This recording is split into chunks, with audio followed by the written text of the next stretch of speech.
I'm your brother Abaniah of the South Arm of the Great Millstone Camp, Heralds of Yahushai, coming to you with a short lesson, hopefully edifying lesson in transit.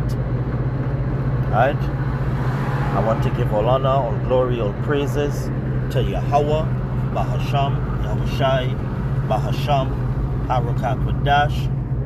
Double honors to the apostles, prophets, and teachers of Great Millstone, our spiritual fathers who rule well, teach well. Peace and salutations to the sincere Akim and Akwath who follow this truth in all diligence and all sincerity. Now, while in transit, I decided to go through some words, asking Google the origin of the word, what language it originated in and stuff. Because that's the spirit that just rests on me to do so. And I found some very interesting information, which goes into what I've been saying time and time again, and people don't take heed.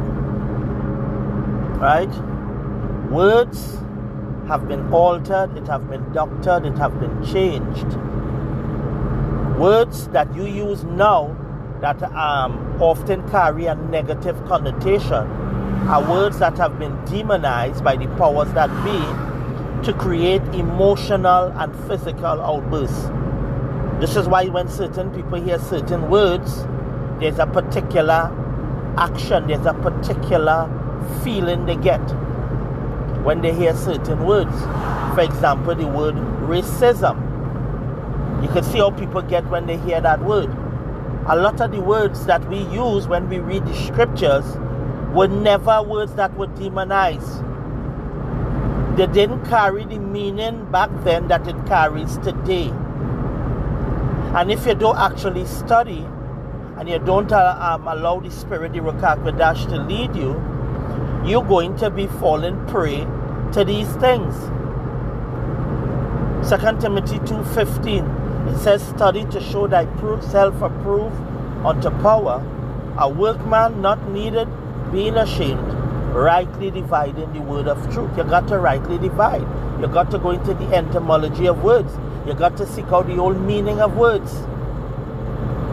Looking up at first, my first search was the word Gentile.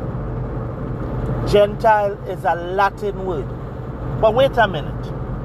If the Old Testament was written in Greek, where did the term Gentile come from?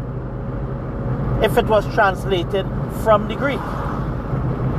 If the Old Testament was written in Hebrew, where did the word Gentile come from in its translation? Where did the word Lucifer come from? Lucifer is a Latin word. But if you are translating from the Hebrew text or the Greek text, why do you have Latin words in there? That is a question that you need to ask. You need to research. Is that word placed there a direct translation from the original language that it was written in? You have to question that. A lot of the words they put there to deceive you.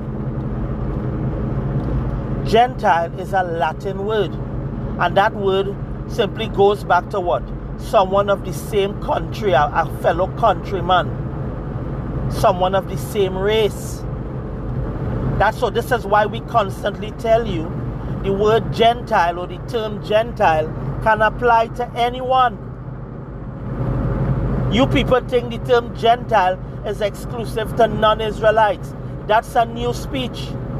That's not the original meaning to the word Gentile. Gentile simply means someone of the same race or a fellow countryman. Look it up yourself. This is why constantly when you look in the scriptures and you Christians think you have a perch to perch on, that by saying Gentile you think it means non-Israelite, you are wrong. You are wrong. Now, unfortunately, I am driving and I cannot, while driving, pull up the information. But hear what? I'm going to do a follow-up to this lesson Why I'm going to be showing you. Right? So the term Gentile is a Latin word. I looked up the term heathen. Heathen does not carry the meaning back then that it carries today. The term heathen refers to someone who is known as a heat dweller. Hearth. What is a heat? It's someone who what? A heat goes into a fireplace. And if you know back then, and heathen is an old English word. Back then, you know, they didn't have the modern marvels that we had today to heat homes. So what they would do, you would often see them by the fireplace. But the poor, the homeless, how they used to get heat during the cold times. They used to go to certain vents, certain large structures, certain homes that had large vents for the smoke. There was heat that used to come through. A lot of persons used to find themselves dwelling there. Heat dwellers. That's what the term heathen means. You understand? But in today's new speech, a heathen is a non-Israelite, one who worships what? Another god.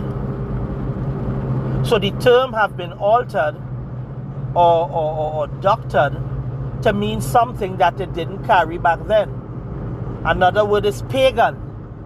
One look up the meaning of the word pagan. Pagan is a Latin word. And pagan means what? It goes back to a country dweller or a civilian. And you know that those of the country often carry different values and belief systems as opposed to those from the cities. This is why you have the term country bumpkin. That is the term that a city folk would place on someone who is from the country because they are easily identifiable via their manners, their dress code, their belief system. So a country bumpkin usually would be someone who is out of place in the city. They're not familiar with the ways of the city.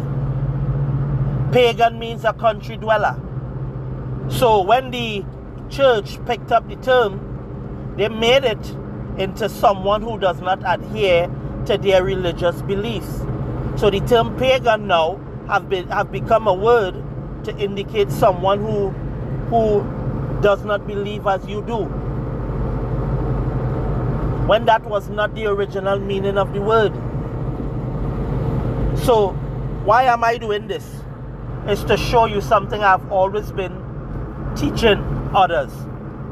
A lot of the words that you people have a negative association or connotation with did not originally carry the meanings that they carry today prior. Meaning before. Why was it done? As I said, it was to create outbursts, negative emotional outbursts. And this is why a lot of people are emotionally charged when they hear certain words.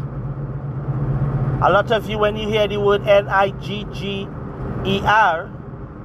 you people get upset. You become incensed at it. Right? Why? Because you have been conditioned to believe that this word carries a negative connotation based on its use. But if you go back to Nigger, it simply means black. Black is a color. But you have a lot of persons losing their life over the use of this word. Again, study to show thyself approved unto power, a workman that needed not to be ashamed, rightly dividing the word of truth. You gotta rightly divide. But as I said, I'm going to do a continuation to this little lesson here, going into more precepts, going into a bit of the history of these words. So for the time being, I say Shalom, Labakaria, Mabad Babal, and see you till the next lesson.